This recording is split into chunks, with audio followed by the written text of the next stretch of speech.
recorded, man. Yeah, I brother, can like, dig it. solid. Right on. Hey, man, what's your name? It's everything, it's everything. Let me get down today, boy, I tell you. Mother, mother, there's too many of you crying. Brother, brother, brother, there's far too many of you dying. You know we've got to find a way to bring some loving here today. Yeah. Father, Father. Good evening, South Jersey. You are listening to Side Pieces with Susan Corngut and my main man, Willie Francois. Yo, this is Pastor Willie giving y'all a shout out on this Tuesday, and on this Tuesday as we are seriously talking about pieces in the news that nobody else is talking about. That's why this is called Side Pieces with Susan Corngut and Pastor Willie. I love that Pastor Willie knows we've got to explain the title because we don't want anyone turning the channel. I hope everybody's tuning in, not out. Right, Pastor? I can already hear it. Why are they talking about side pieces? Pastors don't, side. That's what's wrong with the church now. Too many side pieces. No, we're talking about the news that nobody else is talking about. Side pieces. That's right. And to start us off, we have a special guest here in the studio tonight with us just for a little bit. She's going to talk to us about something very important that we need to get out. We need to make sure that everybody in South Jersey knows about the census. And I'm thrilled to have Mimi Nambo here in the house tonight. Give it up for Mimi. Yay! Hi, Pastor. Hi, everyone that's listening tonight. Thank you for the opportunity, Pastor Willie and Susan. I really appreciate you guys allowing me to come here and share some basic information about an important topic. So tell us what's going on with the census. What you think we all know, but let's make sure we all understand what it is. No problem. And why is it so important that people participate in the census? Okay, great. Thank you, Susan. So the the U.S. Census is a national survey that's conducted every 10 years by the U.S. Census Bureau. To count everyone living in the United States. People of all ages, race, ethnic groups, including citizens and non-citizens, must be counted. This is a requirement, Ms. Susan and Pastor, from the Constitution, Article 1, Section 2. It stipulates that every 10 years a United States population count must be done. The first census, let me share a little bit of the story because I just wanted to share with everybody. I'm just so excited about Go the ahead. census. Now that we're getting, not only are we going to get this info, we're also being schooled on constitutional law. You're not going to hear that anywhere else. Nope. And making it interesting. You're Go ahead, right. Mimi. This is what happens when you have a show with a pastor who does social justice and a lawyer. You got to hear about the Constitution. That's right. And like I said, Article 1, Section 2, it stipulates that a population count must be conducted every 10 years. The first census count was in 1790. This will be the 24th census count. The headquarters, the Office of the Census is located in Washington. And but it is a government office, but it's not politically affiliated. And why is it important that people participate? Because you know why? The reason why it's so important is because once the people are counted, statistics are created. And based on those statistics, we'll be able to create more schools, public transportation, hospitals, depending on the number of the people that we have living in your community. So for instance, let's say that in 2010, only 100 people were living in your community, right? And throughout the 10 years, the population, increased. So let's say that now in 2020, you have 10,000 living in the community. So what happened?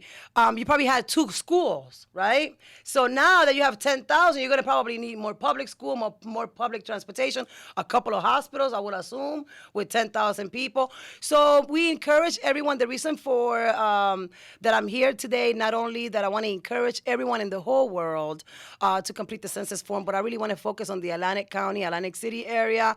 According to the census research in 2010, 33% failed to complete the census form in our Atlantic City, and that's a lot of money that we lost, Miss Susan and Mr. Pastor. Right, that's a lot of resources. That's the whole point of doing this. We're losing resources when you don't complete the census. Absolutely. So when can we expect to receive our census? Okay, so what's gonna happen is on the second week of March, you're gonna be 95% of the nation will receive a census form by mail. This time is going to be 3 ways to complete the census. So actually, there's no excuse for an individual to not complete the form. It is confidential. There will be 3 ways. The first one is by mail, second is by internet, and the third one by phone. And you're saying we're going to get it in the mail? Yeah, on the second week of March, you're going to be receiving a questionnaire by mail.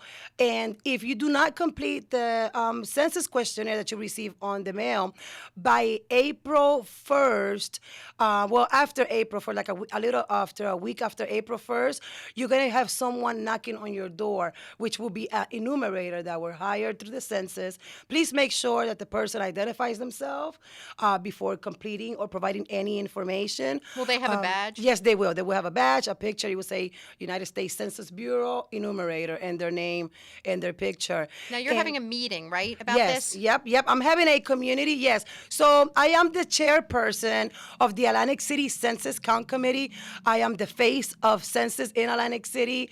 Happy and honored, but at the same time, it is a lot of pressure and a lot of responsibility. We currently have a committee, and we have 10 subcommittees, and they are divided by, for instance, we have a subcommittee for citizens, for senior citizens, for immigrants, for Bangladesh. We have a high number of Bangladesh that live in our community.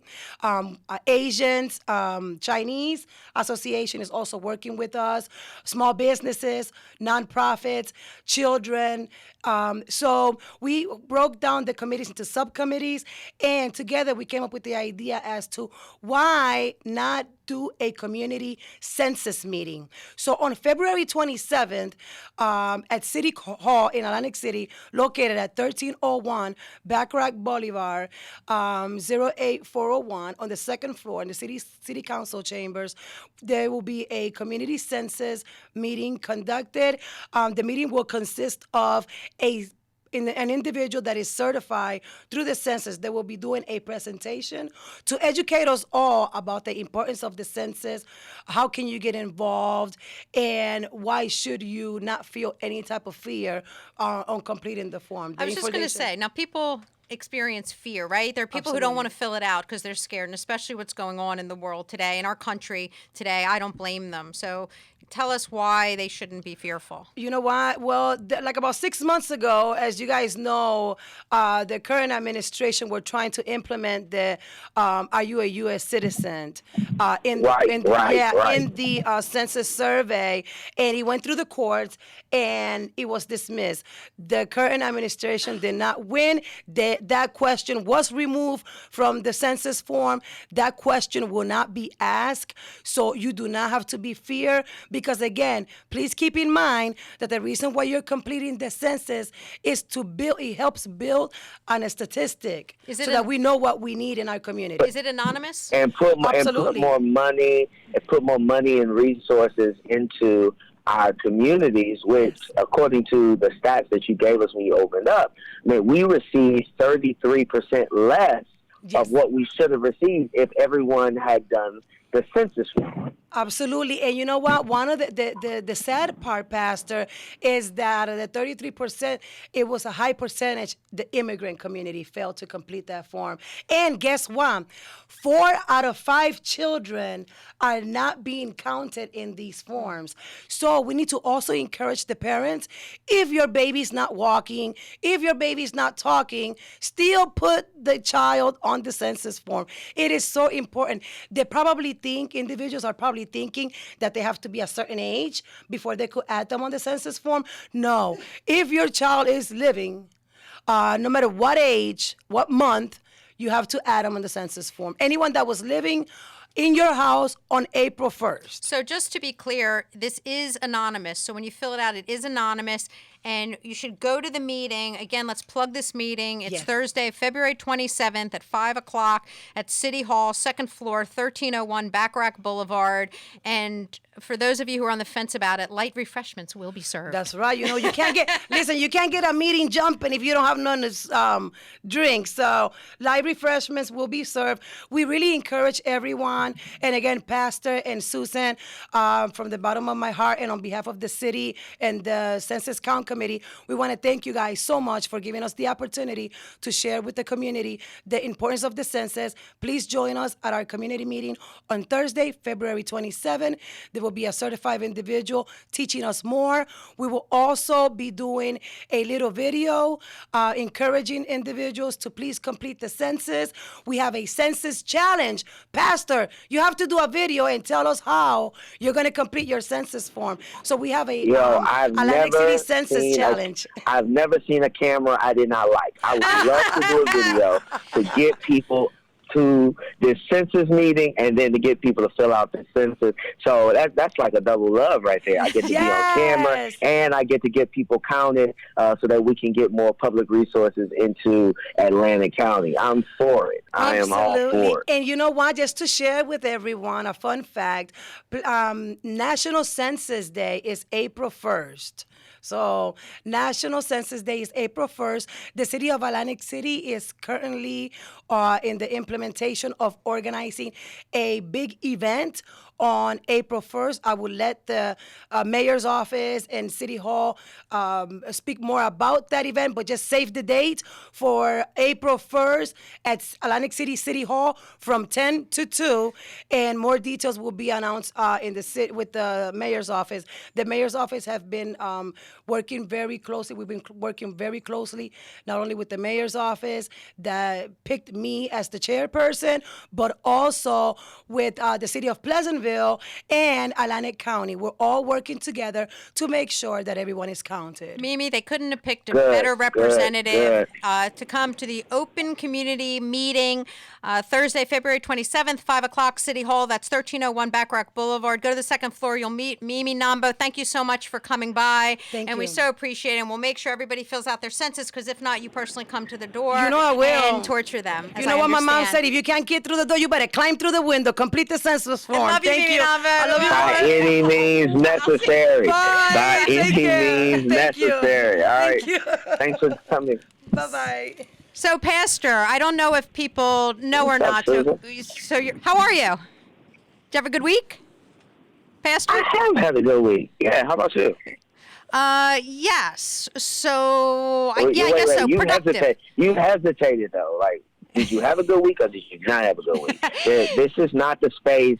We're on live with the people, man. You can't, like, lie to the people. Like, You know what? did you have My a good good week or week. not? That's a good point. My good week might not be other people's. For me, a great week is I got to take my dog to the beach, my 4-legged child to the beach. So that's always good. You know, I had some sunshine. You have a dog? Come on. I have two. You have a dog? We rescue. You have 2 dogs. Yes, I got one when he was 15 years old. Someone left him and his sister at the shelter. And so, we have to take them. And his sister made it to 17. He's still going strong at 18 years old. And I have a 7-year-old also who I rescued from Alabama. She was born in an abandoned building. So I hope everybody will rescue, and we can do a whole show on that because I'm incredibly passionate about that. And and I love, it takes away my working mom guilt when I get to take Kopi to the beach. But for me, being productive is a great week also, getting things done, crossing them off my list. And then I think everything's going great. And I then turn on the news and hear that CNN is trying to block somebody, or you probably know more about this. They're annoyed at somebody who outed some footage of Mike Bloomberg saying what can only be described, I think, as, if not downright racist, that incredibly ignorant comments. Have you heard about that? Yeah, Mike Bloomberg and his policies have been utterly racist, unambiguously racist. And to frame his record on criminal justice as anything other than criminal justice and these housing comments that he makes, to frame them as anything else other than racist is actually being complicit with racism. And so we got to be real clear that Bloomberg, in spite of how electable people think he is right now, he's not a good dude. He's not a credit to the Democratic Party, which actually he's only been a part of the party for a year. But I think we just have to have some serious conversations about why we lend our support to people and why we continue to allow old white men to dominate a party that is populated by women and non-white people. That's really mind-blowing to me. I agree. And I don't understand if maybe we're just past the point where people do their own research, because now it really feels like the truth is just out the window. And if you put out a commercial and frame yourself a certain way, people are just going to say, okay, instead of doing their homework and saying, come on. And by the way, one of the words I can't stand is electable, because who decides who is electable? Remember, we heard the same thing about Hillary. And look what happened. White men in a room decide what electable means. Oh, there you go. You're only going to hear that on Side Pieces, that's for sure. Because you're the only. That's right. But the bottom line too is that we never learn our lesson, and they continue to let's be real, not just white men, old white men. Isn't that fair to say? Dominate the conversation. Yeah. Old white men, largely with money. You know what I mean? We have to, at some point, we have to come to terms with the fact that we do live in a type of oligarchy, a system of government, a system of ruling that privileges those with resources, those with money, and punishes, disinherits those of us who do not have access to whiteness and access to capital. And so you're right. Yeah, it's not just white men; it's old white men with reasonable amounts of resources that are really a problem for our nation, and it's really haunting our democracy. Like this man, I mean, and I'm not an Iowa fan, I'm not a New Hampshire fan. I don't think those places represent the American electorate, nor do they represent the Democratic electorate. But what I know is that this brother decided he wasn't going to participate in the first four contests in this Democratic primary experience. And he's still polling 2 and 3 in some places, primarily because he's able to pump his own billions into the political process. He has spent $300 million, more than $300 million in this so-called democratic process already. And if we're to be clear, $175 million of those dollars have been pumped into TV ads in Super Tuesday states, primarily places in the South and California. And so, like, that's tantamount to buying an election. And you know, because if he was forced to depend on everyday donations, like somebody like Bernie or Kamala or Corey or Elizabeth, if he was playing the game like those playing the game, there's no way he would have that amount of money to pump into the media. And so this is buying an election, and this is white oligarchy at its worst. White privilege. There you have it on Christ-centered, community-focused, listener-supported. We have gospel 88.7 FM and 100.3 FM. You're hearing it here on Side Pieces with Pastor Willie and Susan Korngut. That's me. By the way, Pastor, we're leaving Diana Ross on hold while we're doing this. So, but we'll Miss Ross, if you have anything to say, we're here for you, Miss Ross. She's agreeing. She's texting me, so we're good. But you know, you look at this and you say, this is the epitome of white privilege, because can you imagine someone coming out of the blue? Can you imagine now if Kamala just threw her hat in the ring now? She wouldn't get half the coverage that this guy's getting. Or respect. I mean, she entered the race early. She campaigned all over the country, and she still didn't get the type of respect that we're ceding to Mayor Bloomberg right now, who I wouldn't have. Fortunately, when I moved to New York, he was already out of office, because there's no way that brother would have gotten my vote. He's the architect of stop and frisk. Like, how can you have somebody who is a part of creating the fabric of mass incarceration in the nation's largest city, how can we even consider putting him in the White House? He is not the type of executive that's going to push this country forward on the type of racial issues that are still alive and lingering in this country. Yeah, not only was he one of the architects, but he bragged about it recently. And so now for him to turn and say, well, because now he realizes that he needs African Americans to vote for him, and now he's reconsidering it. But when he had the power, he did nothing. And when he talks about, well, I heard that one of his plans is he's going to pump so many billions of dollars into African American communities. To that, I say, do it. Why didn't you do it before you were running for president? Here's a guy who has billions of dollars. He could make a difference. He doesn't need the title, right? No, I don't think he does. And there's this misnomer out there that he is invested in reparations for the descendants of African slaves. I find that really hard to believe. I've read his equity plan. I understand how they're talking about his commitment to reparations. But I'm going to be clear about this. When the Central Park Five were being released from prison and it was time for the city to make settlements for wrongfully incarcerating these 5 young men, he was not invested in pushing their reparations forward. So if he is not interested in making sure that 5 wrongfully convicted, wrongfully arrested, wrongfully incarcerated persons get paid for what they endured, I find it really hard to believe that he's interested in the pain and hardship that descendants of slaves have lived through. And while we're talking about that, today, as you're probably planning on driving home, as you listen to this, I would encourage you to turn your car around, get on the Parkway, and head down to the Performing Arts Center in Cape May Courthouse, because tonight at 7 o'clock, Anthony Ray Hinton, the poster child for the wrongly convicted, is going to be speaking at the Performing Arts Center in Cape May Courthouse. And he was, for those of you who don't know, he was on death row for almost 3 decades, and DNA evidence exonerated him. And, one thing I learned about when I was running for office is how much it means when you just show up, how much it means when you throw your support behind somebody or something. And the fact that Bloomberg was not out in the streets lifting up his voice saying this is outrageous when those 5 men were clearly wrongfully convicted, and then, like you said, then they're released and we heard crickets from him, that tells you something.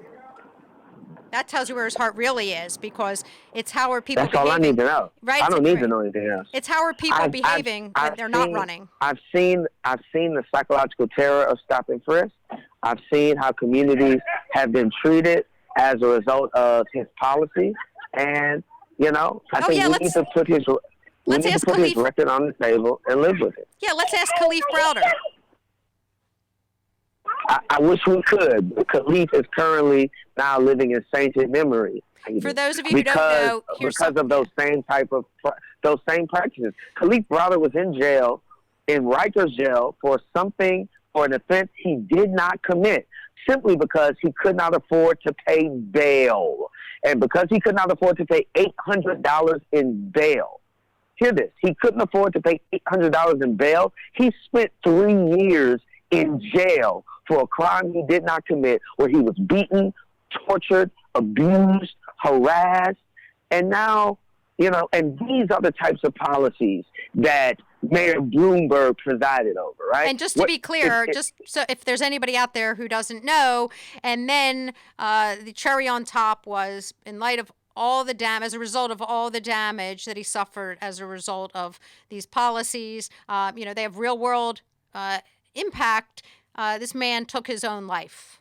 So to say now that as Pastor put it, the architect of these policies should come anywhere near the Oval Office. Look, the answer to white supremacy is not another white supremacist or white supremacy light. The answer is the opposite. So the fact that now he's spinning it and people are believing it is unbelievable. To me, Right. I saw footage of him we saying, need an anti-racist in the White House, not a racist, not somebody who thinks they're not racist. We need somebody who every day is fighting against racism as a systemic and institutional reality in our country. you know, I am not a Bernie supporter, but I have to say that that a man who was getting arrested protesting segregated housing is someone who has a heart that I certainly wouldn't be offended if he went all the Yeah. way. Because his Yeah, heart's in the yeah. right place.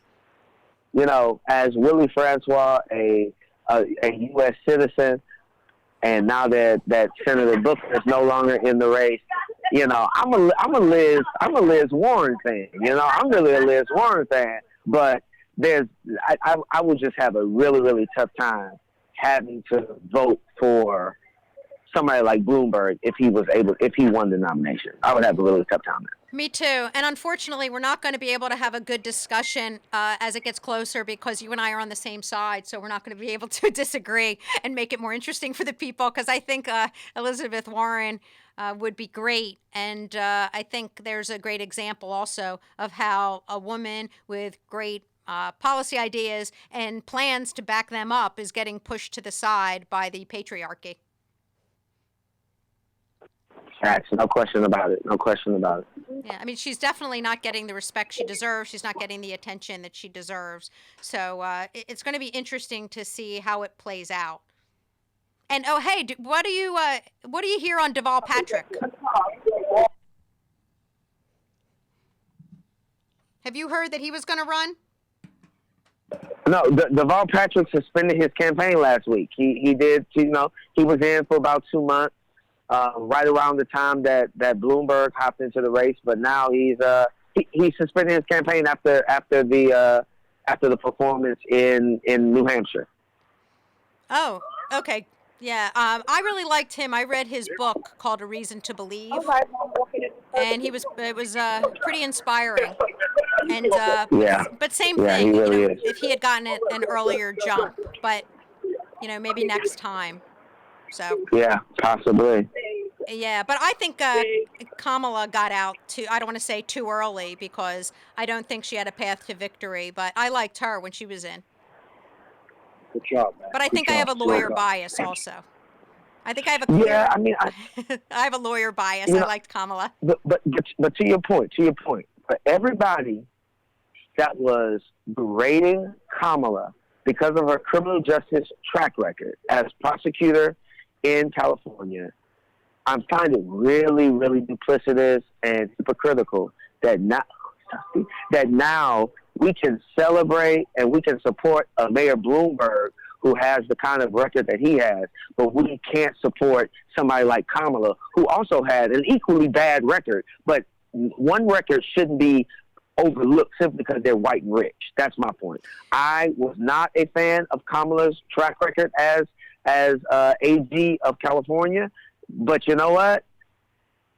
I'm also willing to say I'm not a fan of Bloomberg's record as 12 years of mayor in the nation's largest city. And if we're not going to hold both of those records accountable, then we're not really playing. This is really not a democracy. This is a cultural war that penalizes black women.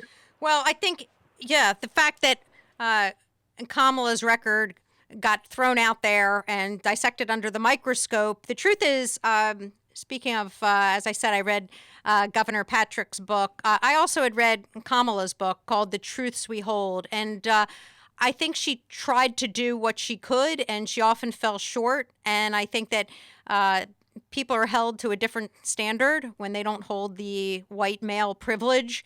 And sometimes I think that we expect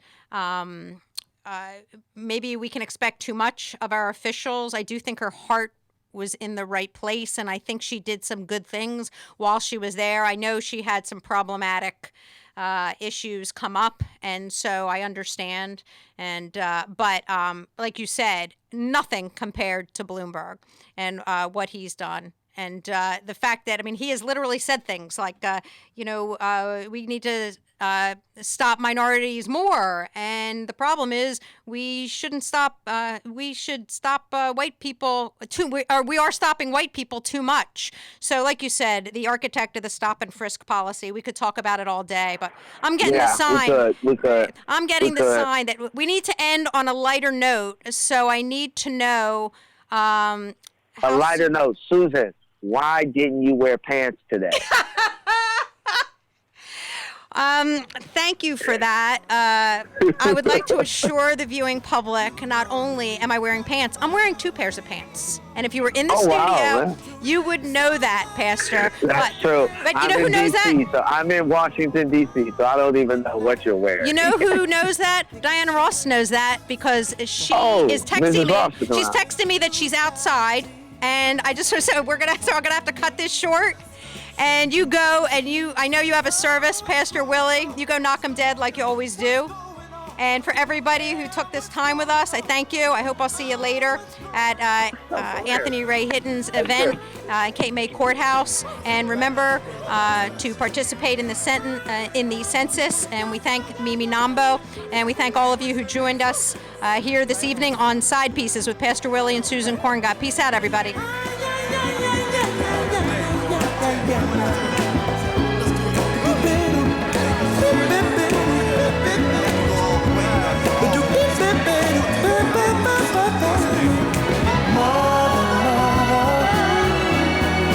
Everybody thinks we're at home.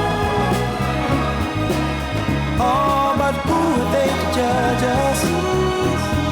Simply cause our hair is long. Oh, you know we've got to find a way. Bring some understanding here today. Pick it loud and pick it sound. Don't punish me with brutality. Come on, talk to me. You can see.